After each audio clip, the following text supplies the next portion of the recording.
if you have the mindset to think about legacy, you can start early.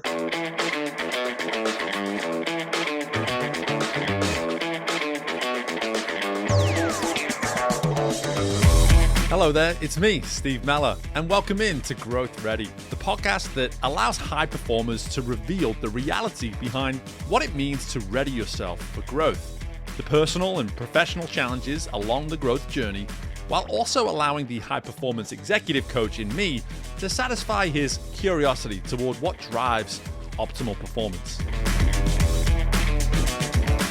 On this episode, we welcome in from the financial services industry a servant of people in that of Ed Dudley. And Ed believes that by connecting with people, resources, and opportunities, we all have the power to not only grow as individuals, but we become ready to serve others with the chance to be filled with gratitude in return. Okay, welcome back into the most recent installment of Growth Ready. I'm so excited to be speaking with Ed Dudley today. Before we get started, Ed, and we learn all about anything and everything that you're going to be bringing to this episode, I want to ask you what I ask everybody. What would it mean and what does it mean to you to be growth ready? To be growth ready for me, it's all about mindset. Um, where is your mind? Are you vision oriented? Do you have adaptability and commitment? And then you start planning around that. So it's a mindset thing for me. And a lot of times we need to get individuals to reframe their thinking, Mhm. because if you can reframe your thought patterns, there's nothing that you can't do and be growth ready. Mm. Love it. You already gave it as a process, man. I appreciate that. We're not just giving me an insight. We're a beginning, a middle, and an end is what I just Yeah. heard there in that immediate response. And we're definitely going to dive more into that. But I would love for you just now just to share with our listeners what's a typical day, typical week in the life of Ed, and what is it that keeps you busy these days? Oh, wow. There is no atypical day for me because I do a lot of different things, and I'm blessed to be a blessing. I always tell everyone it's not what I do for a living, but what I do for the living. So what I do to make money for me doesn't really matter. It's how am I serving someone else? So at my core, I've been in the financial services arena for going on a couple of decades. I'm a financial advisor right now, but where my passion and my heart and most of my work is, I'm working and alongside my wife running a nonprofit called Shining Light in Darkness, where we work with victims and survivors of sexual assault and domestic violence. So a lot of my time is spent there, talking to individuals, talking to funders, and I'm excited because we just on Monday, the 16th of December, opened up emergency housing in our area for domestic violence survivors. What we've been able to do is almost double the capacity that my area has for survivors. So that's what I spend a lot of my time doing these days, and do nonprofit work, sit on some nonprofit boards, do some public speaking, some mentoring with some of our younger folks, and was running a men's group for a while. And so do a lot of different things, but I enjoy pretty much every last thing that I do. Yeah, right. And obviously, I knew that coming in, and I love Yeah. that you've been able to let us know and let our listeners know that this is how you fill your cup. And I Mhm. think that's such an important way to frame it. You talk about framing as you did in your initial response, is that came through in abundance when you provide the information on yourself. If you go to like a LinkedIn profile, whatever it is, this isn't how you stay busy. This is how you fill your cup. And it's so clear that Absolutely. that is around your messaging in anything and everything that you do, that it doesn't sound like a chore. It doesn't sound like it's something that you're burdened by. It sounds like you said, blessed to be a blessing. Like, just talk to me a little bit about your own mindset when you think about how you're able to show up this way in the work you do. So I always tell everyone, 10 years ago, you couldn't told me that I'm doing some of the things that I'm doing. I spent many years in corporate America and just trying to, rise up that corporate ladder. And I was busy acquiring things and stuff. While it looked good and it felt good, it wasn't necessarily, as you say, filling my cup. I had the house, I had the cars and the vacations and threw my kids in all types of different AAU sports and things like that. But I'm in a season now in my life where it's about filling my cup. It's about serving others. I tell everyone my life is divided into two halves, the first half and the second half. Hmm. First half, climbing the corporate ladder and doing all that and wearing the suits and ties. In the second half of my life, I don't care about any of that. It's all about how can I serve someone else? Mm. Serving someone else really creates a legacy that most people don't think about. So, Steve, if I were to serve you and did something for you that you didn't think was going to happen or blessed you in a certain way. You might say thank you, but it might be 10, 20 years down the line. You're sitting talking to your children or your grandchildren, and you say, you know what? There was a gentleman by the name of Ed Dudley, and I haven't talked to him or seen him in years, but he helped me in a certain way and did this. That's creating a legacy.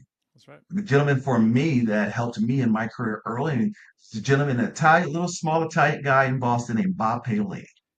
And if it wasn't for Bob Paolini, who I haven't talked to probably in 15, 17 years, I'm not sitting here today, even having this conversation with you, because he pointed me in the right direction.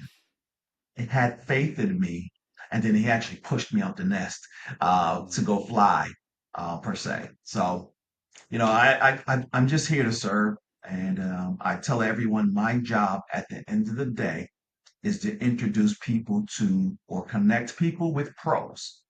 And pros is not professionals. And pros for me, and I do a lot of talks and acronyms Yep. because people tend to remember acronyms. Pros stands for people, resources, and opportunities. And if I can connect somebody with one of those three things, I feel I've served them in a mighty way. Amen to that. I mean, that's legacy is such a fat.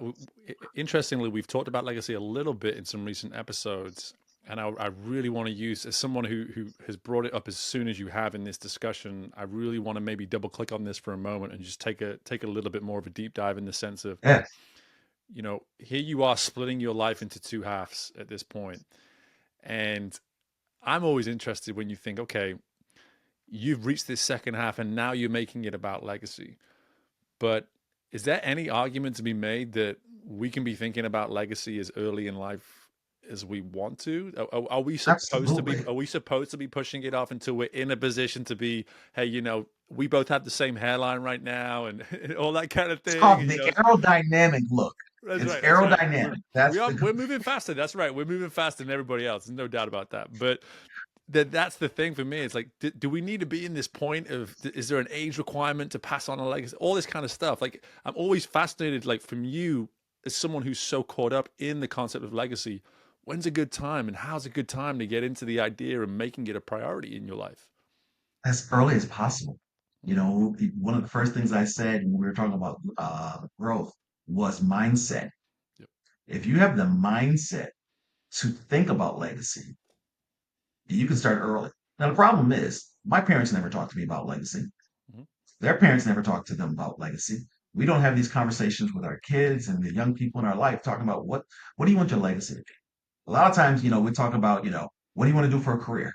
What do you want to be? We'll push them hard in sports and academics, but we don't talk about legacy. And sometimes you think having your name on the side of a building is legacy.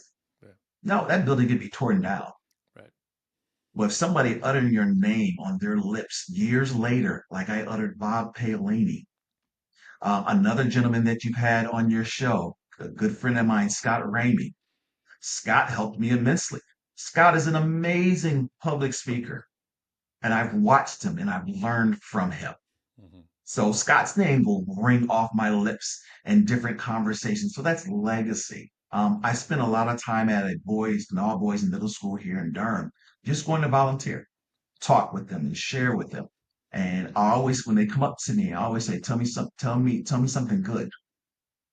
Because I want to hear them say something positive, Hmm. but I also want to plant a seed in them that, you know what, no matter what you're dealing with, what you're going through, you can have something good in your life. Now I'm planting, little do they know, I'm planting legacy in them because I've heard them ask some of their friends, some of their classmates, hey, tell me something good. So that's just dripping on them. But you can start as early as you want. And I wish we would have conversations with our young people earlier in life regarding a lot of different things, legacy being one of them. Emotional intelligence is another one. I wish we taught emotional intelligence in school. I wish it was part of a curriculum. Right. We would have a lot better society and some amazing adults if we all learned emotional intelligence along the way as well. Yeah, and again, I love being able to use the response that you give to the first question as this constant thing to come back to throughout the conversations, as always, because there you are talking about mindset, and such a big piece of the legacy conversation is, that example that you were giving there, like, hey, can we just talk about this in schools? Can we talk about this at an earlier age? Things that we do already is we maybe talk about the importance of a first impression, and it's like, okay, that's good, that's nice, that's a good starting point, but really that's just an in the moment kind of thing, because what you're trying to do here is shift a mindset to saying, how can you be of such impact that you're remembered for what you do. It goes that little bit further. It challenges the person to say, I'm not just going to shake a person's hand well and look them in the eye and conduct myself accordingly. I'm actually going to see if I can be of value as Be well. of service. Be of service. That's right. That's right. Be of service. We hear a lot of people talking about a servant leader. Mm, And that was a catchphrase. I'm a servant leader. I'm a servant leader. But a servant leader leads from behind. mm, And a lot of people forget that I think I need to be up in front. Every single day I'm looking for someone to potentially serve. mm, And I don't know who that may look like. That might be just opening a door for an older individual. mm, Or, if it's just raining and I have an umbrella and I see somebody running in the rain and they don't have one, sharing my umbrella. I think service can be anything. Now I wish we all could be like Jeff Bezos and some of these other and just give away millions. sure. But we can't. But sometimes we can give something that's better than money.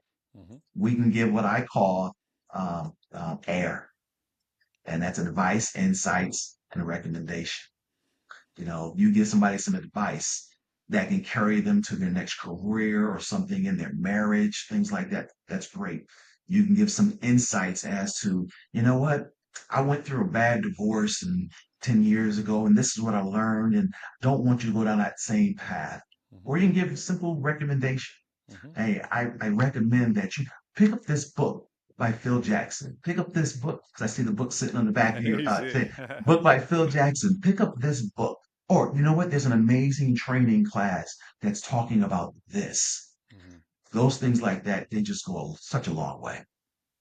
Yeah, and another piece that you another word, sorry, that you used in that opening response is how we commit to this. Like, how committed are we to this? And I want to use this now as a way to almost bridge those two halves of your life. So maybe there isn't a big story or a big moment or whatever it may be, but I would just love to learn, like, what was it that allowed you to shift and suddenly see this as a commitment that's worth making, to have the mindset you have today, to preach legacy the way you preach? What was it that maybe occurred, or how did you evolve during that period?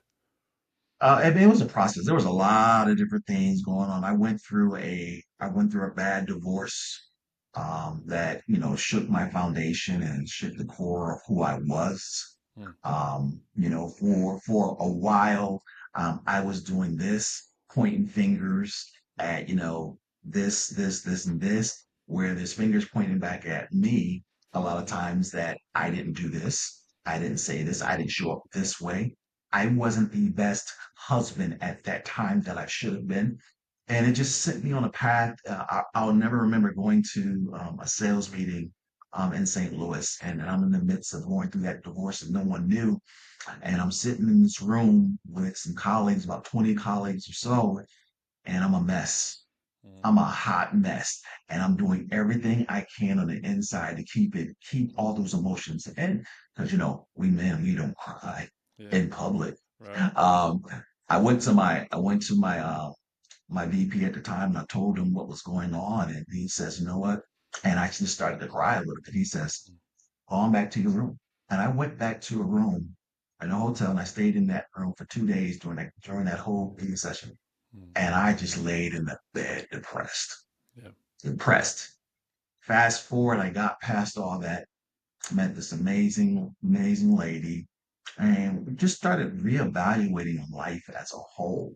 Because prior to that divorce, like I was telling, I had a lot of stuff, Mm-hmm. making a very good living, living in a very good neighborhood and all that. And just a lot of that stuff evaporated. And I was like, is this stuff really who I am? Mm. I like it. Don't get me wrong. We like this stuff, Yep. but the stuff can be gone here today, gone tomorrow.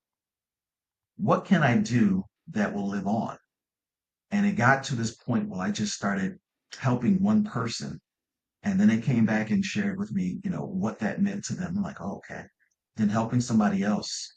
And that just went on and on and on. I said, you know what? Whether I ever get a thank you or whether my name is ever uttered again, I'm literally going to go down this path serving others. Like, I get uncomfortable when people ask me, how can I serve you? Like, I'm like, I'm fine. I'm like, I'm good. Go serve somebody else. But I'm always asking people, yeah, how can I serve you today? What can I do for you? Mm. So that's the story in a nutshell, Yeah. where those halves Yeah. just started Mm. to go apart. Like, everything I am and everything I do is based on my faith. I am an unapologetic Christian, and you got the Old Testament and the New Testament, and in the middle is where God was silent. Right. God is never silent. He's always talking about it. He just says recorded. Yeah. That is where I was. I was in that silent piece, and I was just wandering around, and then I found purpose. I found calling. God started to do some things in my life.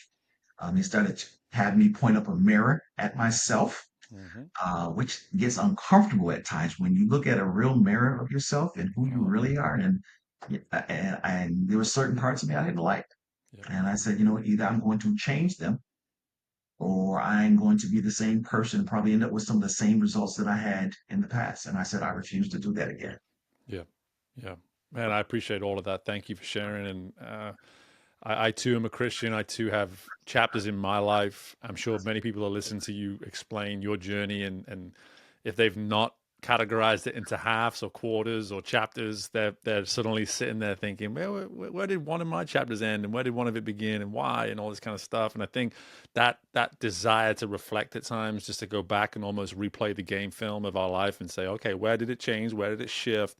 There's some powerful introspective work right there. But something I'm really hearing consistent throughout that is being able to frame your mind in a way where the who of who Ed is became the priority much further beyond the what. And then that's that what of what you were and what you did and what you had, like all that stuff suddenly became significantly less important compared to the who. And I'm there's that question that you ask, and I've already noted, like, don't ask Ed at the end when we're done recording how I can serve him. Don't ask that question. Don't fall into the trap, Steve.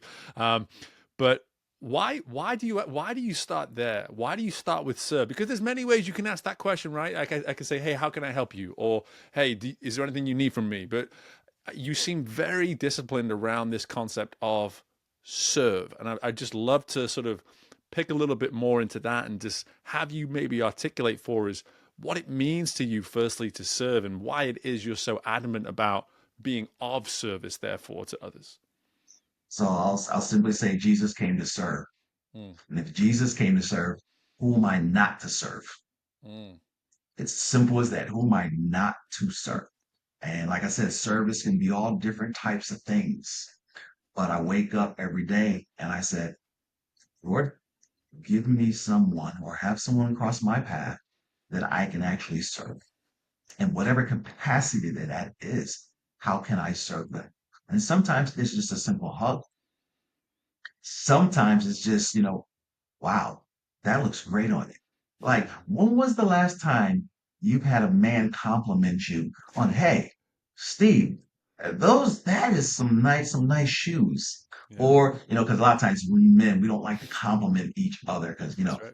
makes feel a little uncomfortable. But I'm very quick. If I see a gentleman, he has something nice, I'm like, that looks nice on you. I actually had one gentleman, and I'll never forget it. We were in the elevator, and I'm like, oh, that cologne smells amazing. I'm like, uh, you smell amazing. And he looked at me like, I'm like, yeah, no. Um, I'm not interested in you. I don't, Right. yeah, no. Yeah. But what are you wearing? Right. And his whole face just lit up because another man said, hey, that smells amazing Right. on you.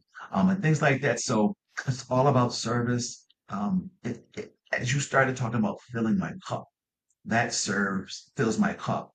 Mm, And one Bible verse that I live by is simple. Given it shall be given unto you.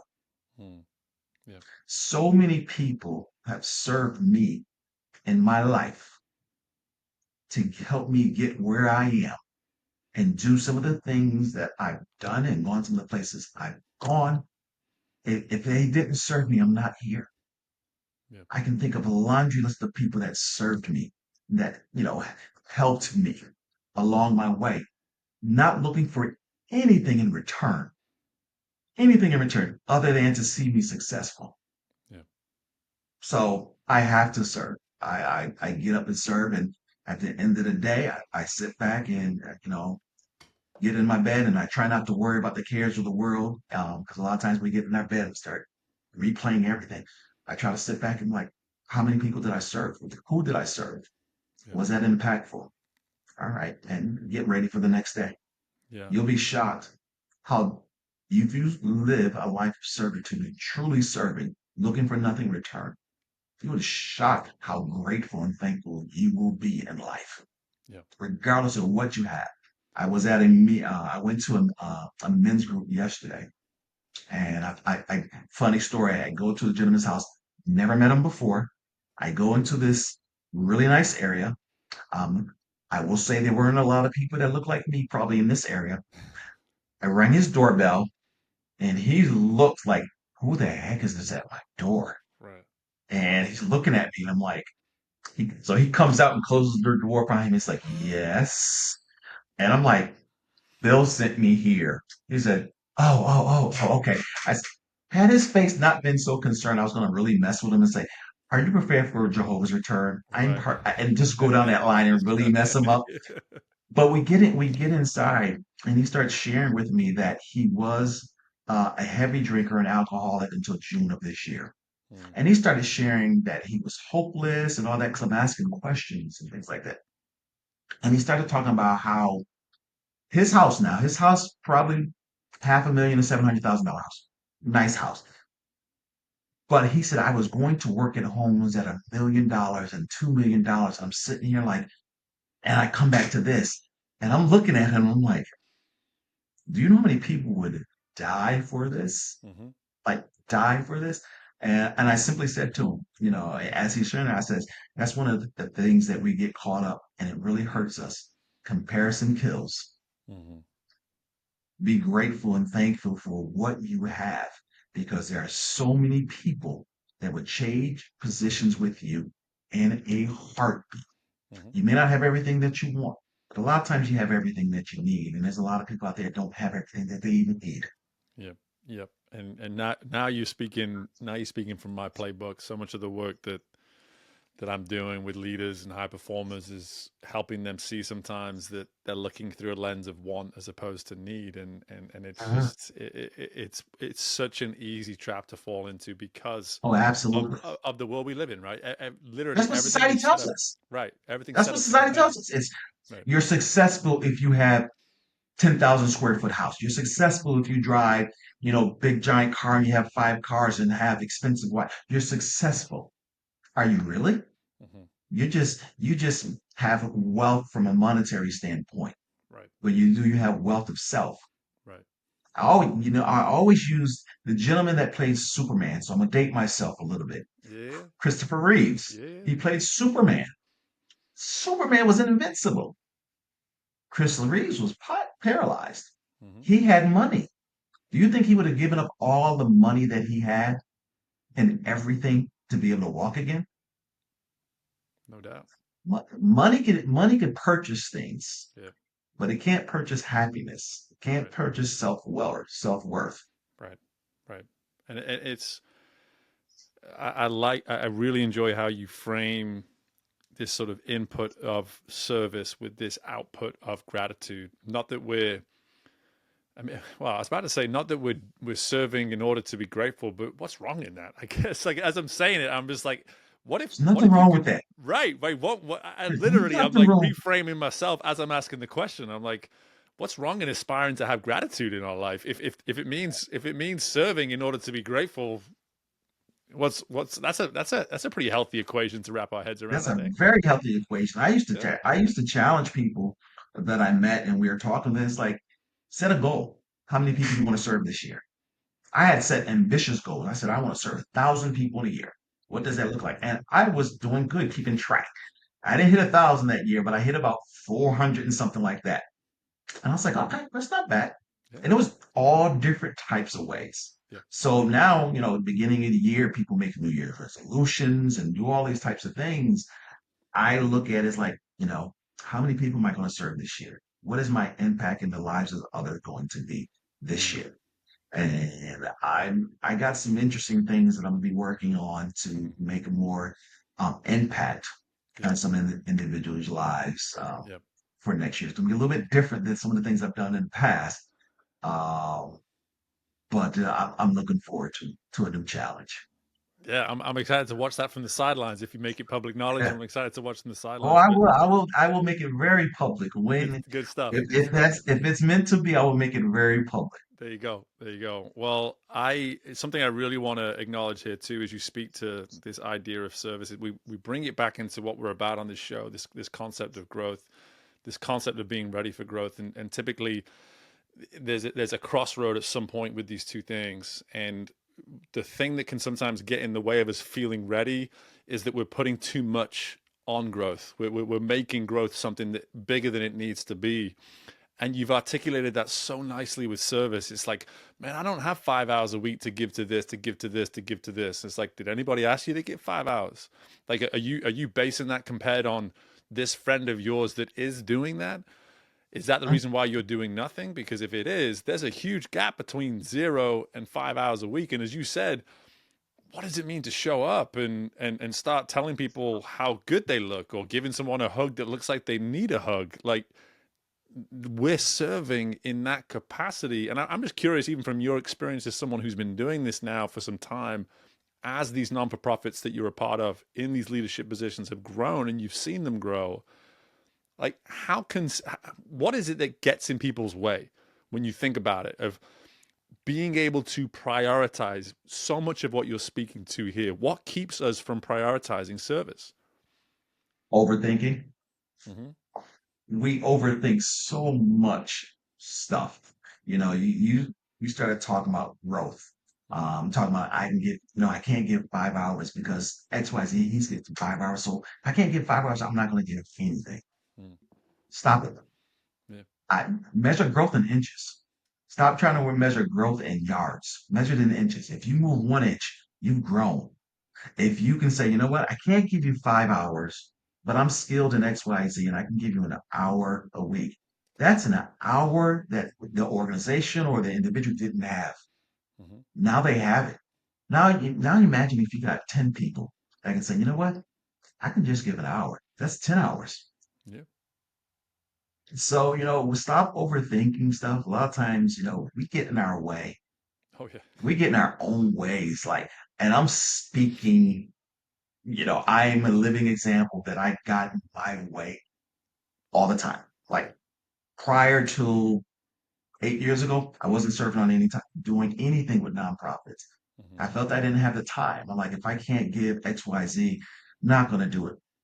And then I went to go visit one nonprofit here in Durham called SwingPals. It's a youth organization that helps underserved youth Hmm. learn leadership, thoughtfulness, mindfulness skills through the game of golf.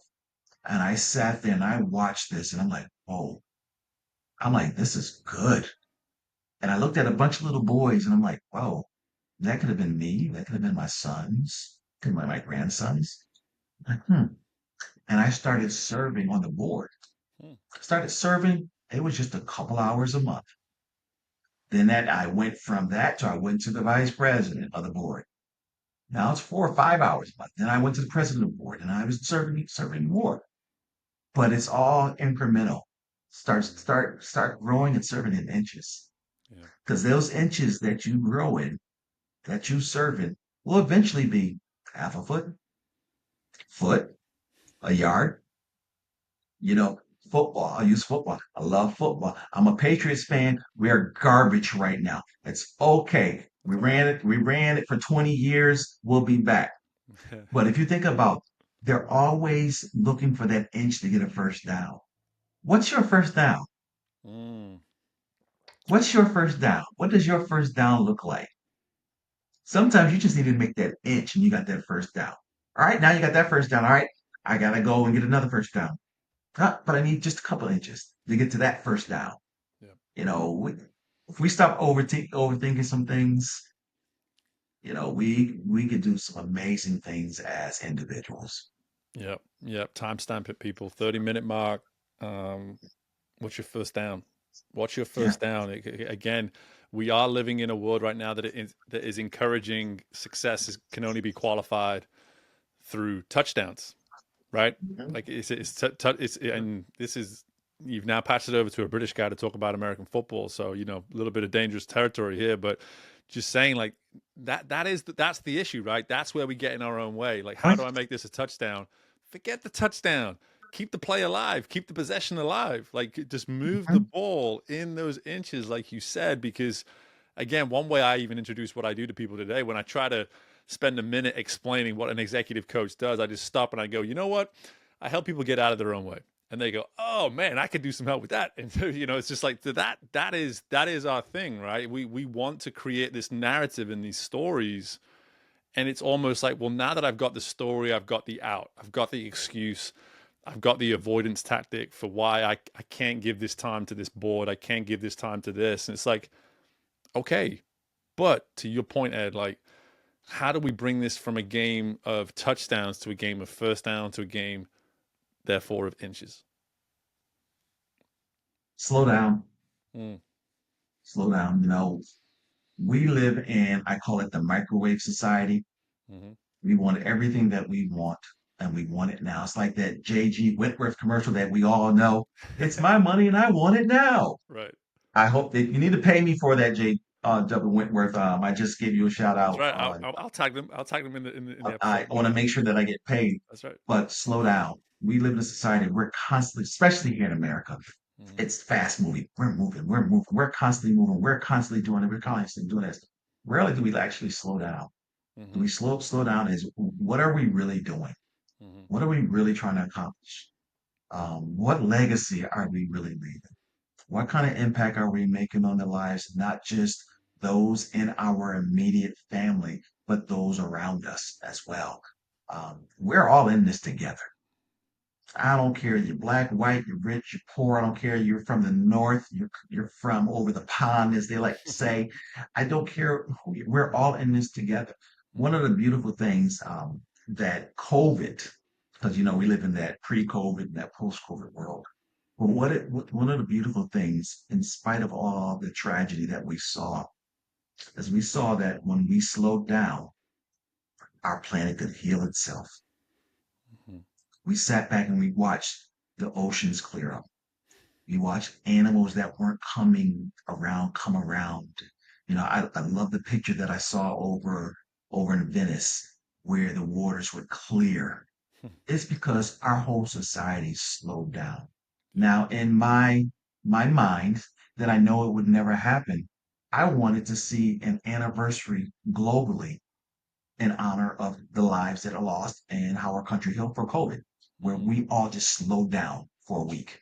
Yeah. Now, because we live in a society that it's all about making that profit and squeezing that last little bit. But Hmm. imagine if we all just really slow down globally. Hmm. Wow. That's a commitment right there. That's a New Year's resolution right there, brother. Getting a Look, globally slow down. man, I wish we could globally slow down now. Now, I say that Mm, because I have to slow down. that's right. I don't always slow down because Hmm. I had a problem saying no to Hmm. people and things that sounded great.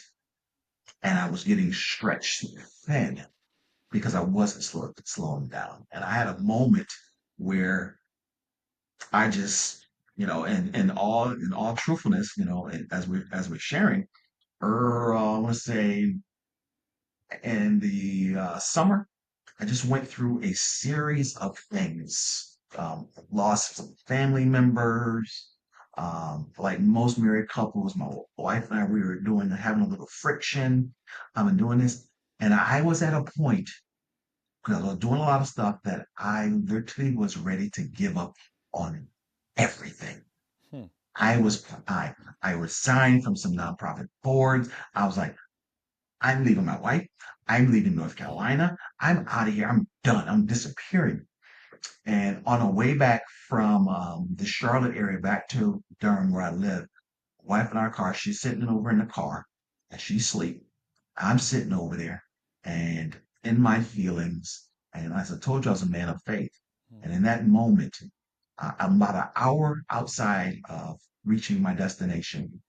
I started hearing audibly God speak to me and say certain things. Cast all your cares on me, for I care for you. Hmm. And those things, and I'm sitting in the car, I'm crying now. Hmm. And I'm looking over my wife and I'm like, I make sure she still sleeps. I don't want her to see me crying right now Right. because, I was mad at her a little earlier, but I'm sitting there and I'm like, oh my God. And got back home and I apologized to her for some things that I've said and I've done. Hmm. And it was like a weight lifted off me.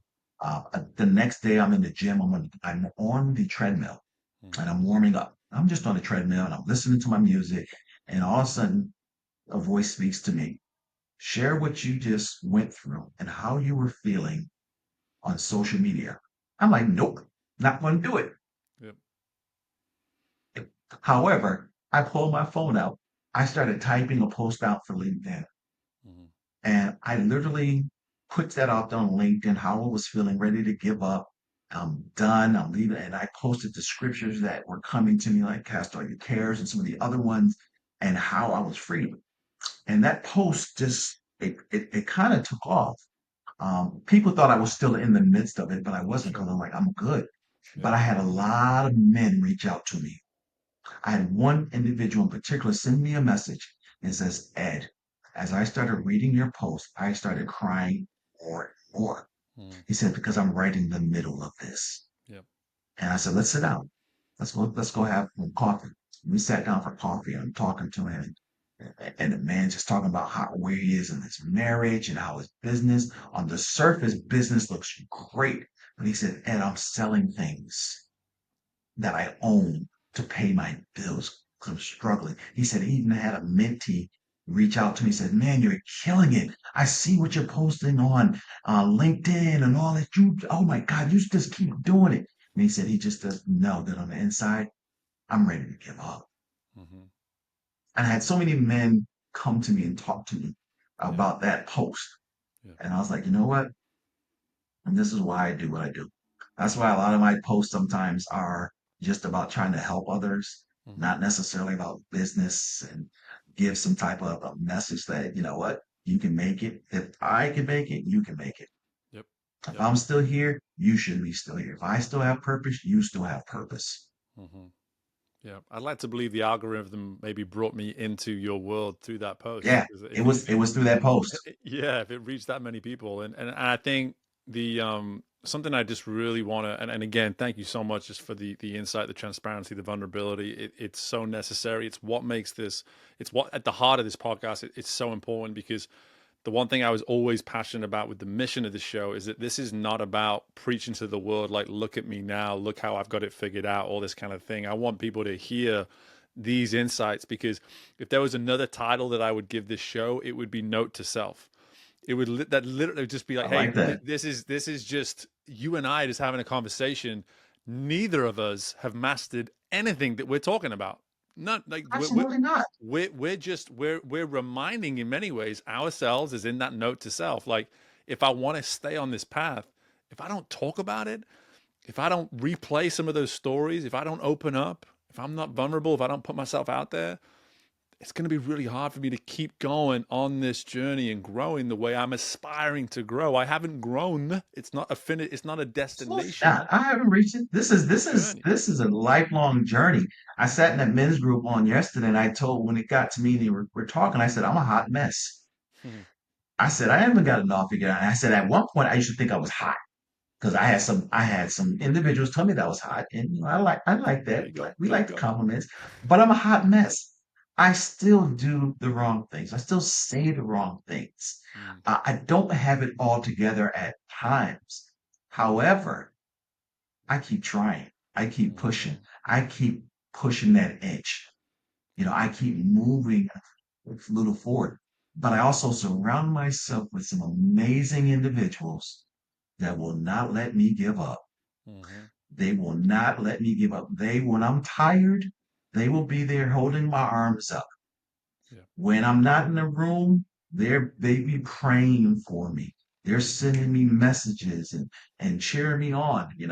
I tell everyone, and I used to do a ton of networking, and I used to categorize people in three different ways: A, B, and C.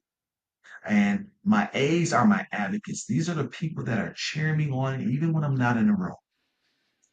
That's a small group. Yep. My B's are my builders. These are individuals that we're trying to build a relationship to see where it goes. And they might go to an A and they might just stay a B. These are my largest subset of people. Yep. And the C stands for my consumers. These are the people that came to consume my time, my energy, and my resources. And I'm quick to cut them off. Because if you're trying to just take, and never give, and I don't care if you don't give to me, I'm okay. But I want to see that you give to somebody. Right. And if you're not doing that and all you're trying to do is take, I'm going to leave you in that category and I'm going to probably drop you down to a D, which is this disposal, and move you on. We don't have enough ABCDs, man. We have everyone's ABCs to success, but I love a Yeah. D. I love throwing in a D. But again, I mean, between we got air, we got ABCs, we got pros, we got all the Yeah. acronyms, man. We're getting an inside lane to some of your probably your public speaking approach too, which Yeah. I appreciate. But man, this is so much good here. I have to dedicate some time though to just the growth journey that's been shining light in darkness, and hearing you speak to that as recently, we're speaking on December 20th, as recently as just 4 days ago.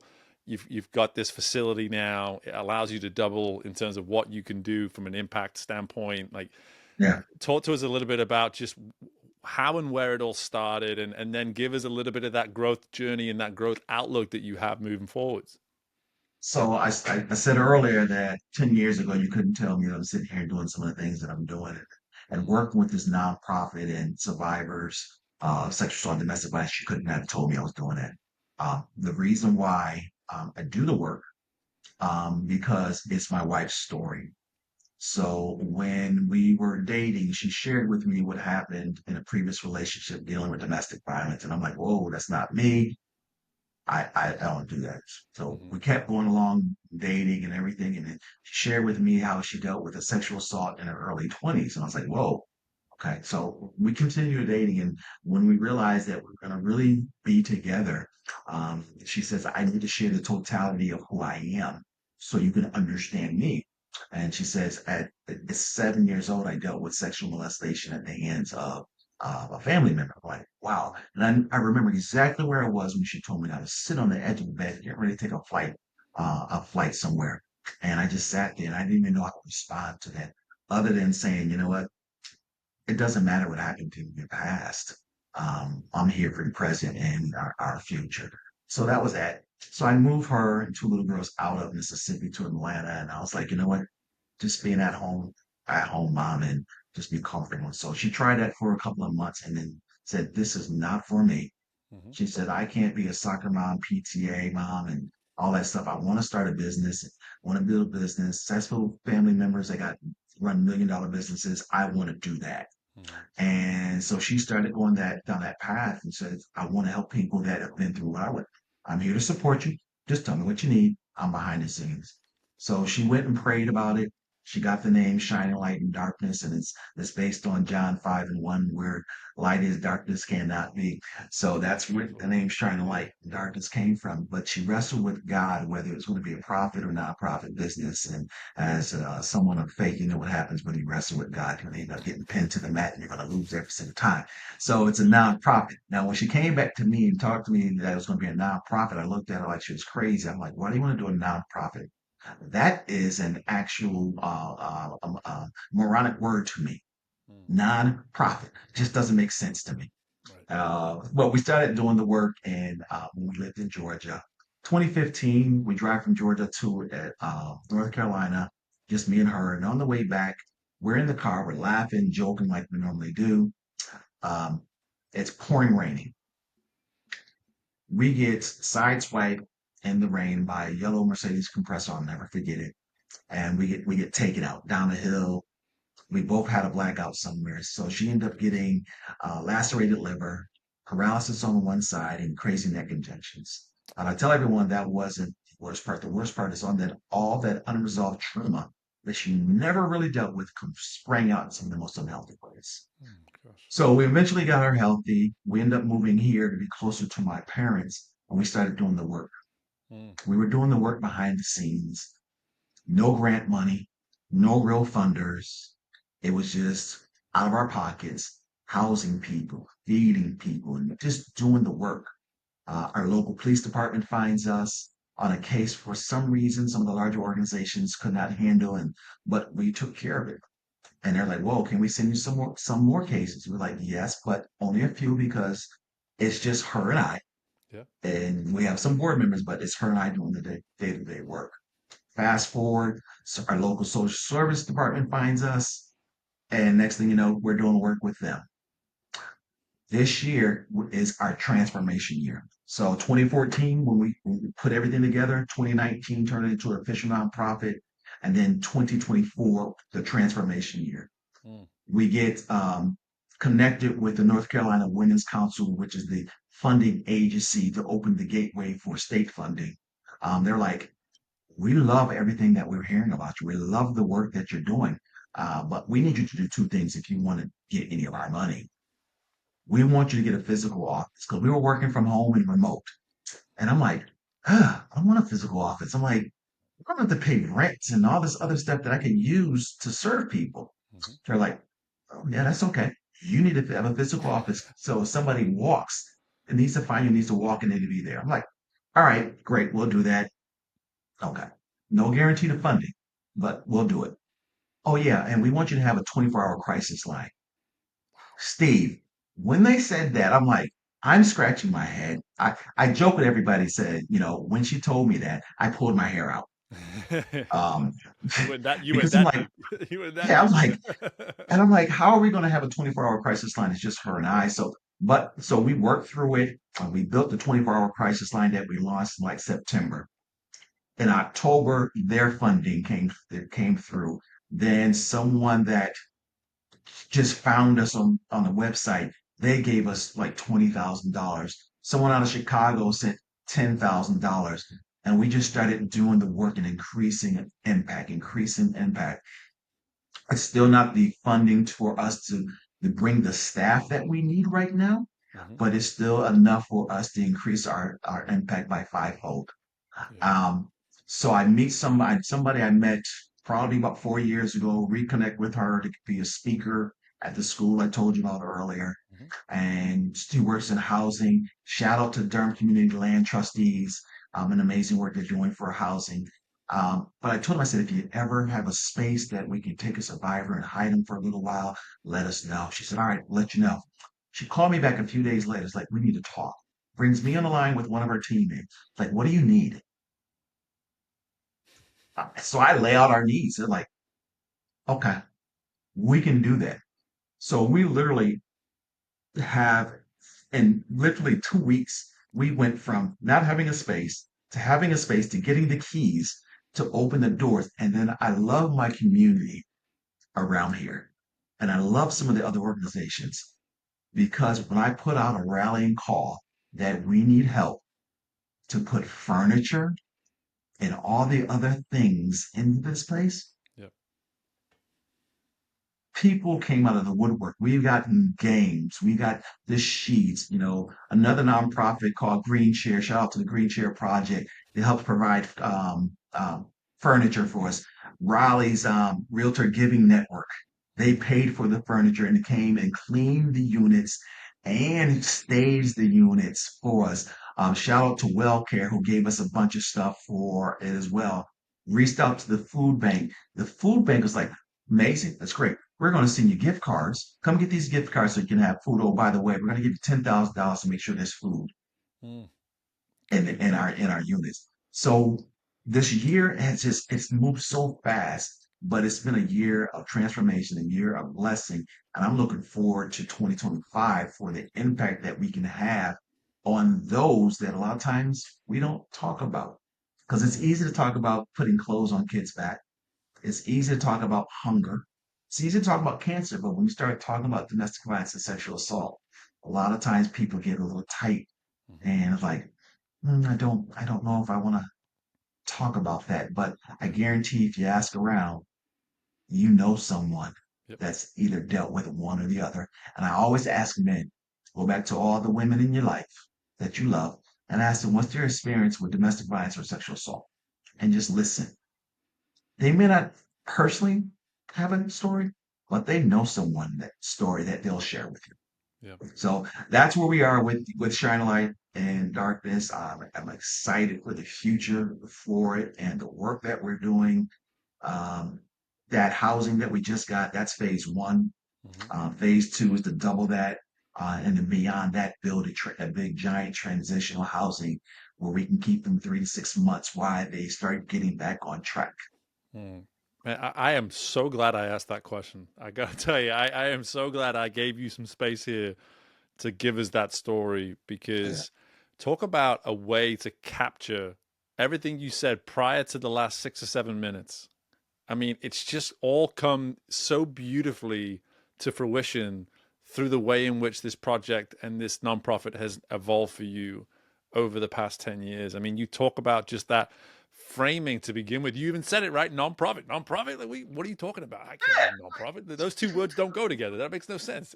So all of us, that was your immediate need for a reframe right there. And then to Mhm. suddenly, be bought into something like this with this someone as important to you as your wife and to create that commitment. And then suddenly over time, we're, we're truly practicing each step of the way what it means to now reframe what comes with the next step. Like, what are we now taking on? What is now required? And what are we now going to become responsible for by taking this on and making this decision? I mean, it's just a playbook in terms of everything that Absolutely. you spoke to through for the entirety of the episode up to this point. And firstly, just amazing congratulations because it's all Thank you. clearly so well deserved and so necessary. And I think it almost is I can't help as the coach in me. I almost just want to, encourage this work even further in the sense of so many of those examples what you gave of how we have found comfort in discussing some of those other things, and yet this remains something that is uncomfortable for us to discuss.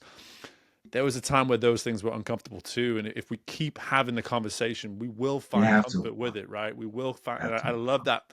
Even love that rallying cry that you've given us here, man. Like, men, go ask women in your life, those that matter most to you.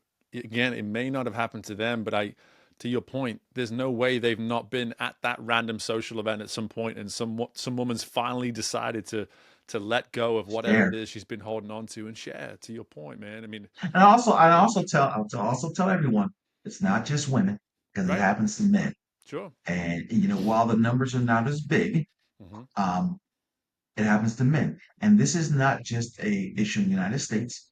It's not an issue just over in England or Canada. This is a global issue Hmm. that affects everyone, regardless of their social, economical background, race, or ethnicity. Everyone is dealing with it in their population at one point or another. And our goal is we would love to see an end to all of it. We realize that in our lifetime it's not going to happen. Hmm. But if we can put a dent in it, we're going to try real hard.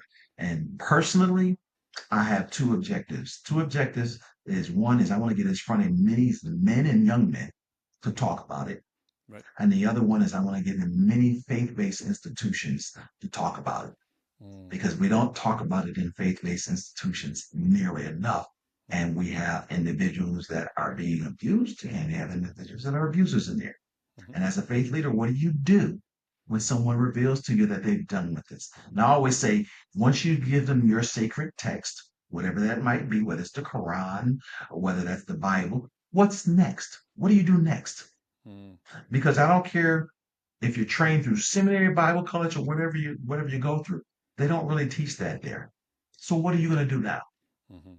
Reach out to some of your local agencies and have them in your congregation and there resources there that they can go and say, I'm gonna send you over to a place like Shining Light, or I'm gonna send you to a place over here. I'm gonna send you here. We trust them and we know they're gonna take care of you from that. Yeah.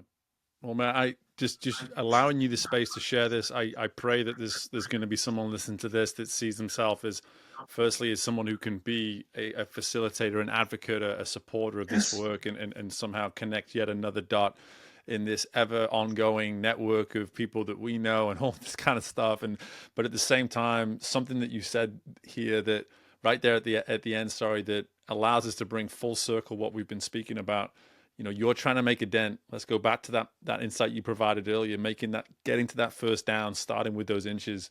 I mean, your approach to how you've gotten personally to where you are today has come from a game of inches, and here you are with this work with shining light in darkness. All you're trying to do is consistently move that ball an inch and see if over time you can maybe score some sort of a touchdown, man. I love it. I'm so Wore appreciative. our Patriots jersey for this episode. Yeah, that's right. That's right. You needed to bring it on, right? I mean, they could do with some of this kind of spirit right now, I think. Yeah, But they do. That's a whole nother definitely conversation. a whole nother conversation for a whole nother podcast. But Ed, listen, brother, I knew it was going to be great connecting with you, and it's gone absolutely above and beyond the experience I could have anticipated. I appreciate all the insight, the generosity Thank of you. insight more than anything. Before I let you go, tell people where we can go to learn more about anything and everything that you've obviously shared with us here today. Yeah, so the first thing you can follow me on LinkedIn is Ed and Dudley. That amazing, hot-looking bald guy sitting there. The beard's a little stronger in the picture. I'm trying to get it back. But you follow me on LinkedIn, or you can follow Shining Light in Darkness. Shining Light in Darkness is on. We're on LinkedIn, we're on Facebook, and we're on Instagram. But I'll also say, Steve, thank you for the work that you're doing. I Thank you appreciate for the that. voices that you're amplifying because there's some individuals that are going to get on your podcast where their voices are not getting amplified anywhere else. Mhm. So you're doing something absolutely amazing. Keep doing what you're doing. Love the work that you're doing there, and any way that I can support you, please don't hesitate to let me know. I appreciate that. Thanks, man. Thank you for the time. And I know our listeners would have appreciated the experience too. So best of luck Yeah. with everything heading into the new year, my friend. Same to you, sir. Appreciate you. Thank you. And my thanks again to Ed for joining us on the episode today. There was so much we covered in that episode. And I think something that is really important just to emphasize here is here's a guy that has been in financial planning for better part of 2 decades, as he mentioned right there at the outset. And he referenced that at the beginning. We never heard or discussed anything about that from that moment on. Everything else was about the individual that he is and has become and has, developed over the years. We talked so much about mindset. We talked so much about the importance of reframing. We found a way to frame certain words that he obviously sees as a foundational pillar in how he shows up each and every day. My point being, folks, a big takeaway from that was when Ed was able to shift from the what to the who.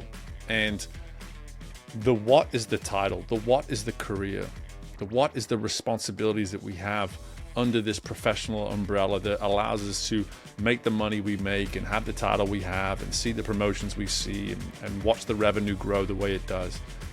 And that's all important stuff, and it's results that we need to be focused on in order to see a return for the work that we're doing. But it starts with the who.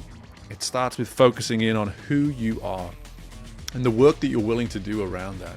Because we spent about 48 minutes talking about the who and the how in which we can become that said who that we are capable of becoming. If you're listening to this and you're like, that sounds like a lot of work, well, You're right in that assumption. It is a lot of work. It takes a lot of time. And as you heard there over the course of Ed's journey, it has and it continues to take a lot of time. This is not something that he has solved or that he has arrived at. It is something that is in process, that is continually and consistently growing. And that is my really just rallying cry to you today is, what would it look like as we set out on this 2025? We look at the year ahead and we just say, how can I improve as a who? How can I shift in terms of who I am today to who I could be at the end of this year? And you may look in the mirror right now and be really happy and in many ways content with who you are. But I'm going to challenge you still to look for a couple of things, a couple of areas, a couple of holes in your arsenal. You just say, okay, maybe there could be some room for development, some growth there. Maybe I could find some time in my week, in my days, to simply serve a little bit more consistently, the way in which Ed was encouraging us to do. So let's start there, and that's my main takeaway for today. Make it about the who. Let's see if we can allow the what to just take care of itself the more we invest in the who we show up as every single day. As always, I appreciate my guest, Ed, for coming on, Ed Dudley, and having this opportunity to speak with him and learn from him and the generosity of insight. As always, my appreciation to you, the listener, for taking the time to invest in yourself by listening to this show. And in the meantime, best of luck in everything you have going on in your world. And I look forward to doing this again with you very soon. Bye for now.